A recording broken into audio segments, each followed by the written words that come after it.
এখন বাজে ভোর ৫:৪০ আর এখন বের হয়েছি কতকালের উদ্দেশ্যে।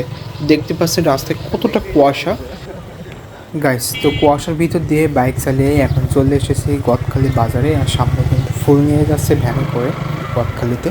তো সামনে আরও একটা সাইকেলে দেখতে পাচ্ছি এখানে গ্যালোরিয়া এবং রজনীগন্ধা ফুল নিয়ে যাচ্ছে। তো আমরা একটা সাইকেল দাঁড় করালাম, যে ক্ষেত থেকে ফুল তুলে নিয়ে যাচ্ছিলো গোলাপ ফুল। তো এটা 10 টাকা পিস বলতেছিল।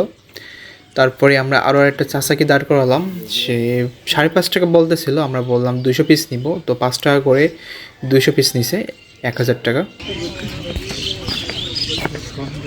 কাজ মাছ করেন না নাকি লাস্টে দুটো বেশি আছে, এটা দুটো বেশি আছে, চারটি বেশি আছে। রজনীগন্ধা কত স্টিক, একটা কত নেবেন?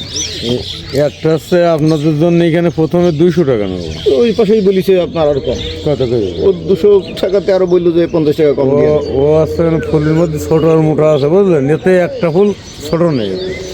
ফুলের মধ্যে অনেক রকম মায়ের ফাঁস রয়েছে। ফুল 1 টাকা তো 5 টাকা মধ্যে আছে কেনা করে। হ্যাঁ নেবো না, আমরা বিয়ের জন্য নিব। কয় টাকা নেবেন? দাম আগে বলেন। 40 টাকা করে, মানে এই একটারই দাম 140, 50-60 টাকা 100 টাকা বিক্রি হয়, এখন দাম কম।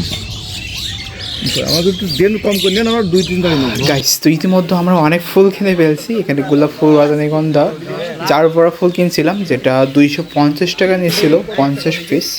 গাইস, এরপরে চলে আসলাম পানিসর বাজারের একদম মোড়ে। এখান থেকে আমরা গাঁদা ফুল নিব, সেটা হচ্ছে গাঁথা। এইটা 250 টাকা এক এক বান্ডেল বলতেছিল। আমরা 4 বান্ডেল নিলাম 1000 টাকায়। গাইস, এইটা হচ্ছে গদখালির মূল বাজার। এখানে দেখতে পাচ্ছেন সবাই সাইকেলে করে ফুল নিয়ে আসছে ভোরবেলা থেকে। তো এখানে আমরা আসলাম মূলত বেলি ফুল খোঁজার জন্য, কিন্তু কোথাও পাচ্ছিলাম না। তো এখান থেকেও আমরা আরও 50 পিস জারপাড়া ফুল কিনলাম, যেটা 250 টাকা নিচ্ছিল। দেন আমাদের সমস্ত ফুল কেনা শেষ করে চলে এলাম বাসায়। এখন আমরা বাইক থেকে ফুলগুলো নামাচ্ছি।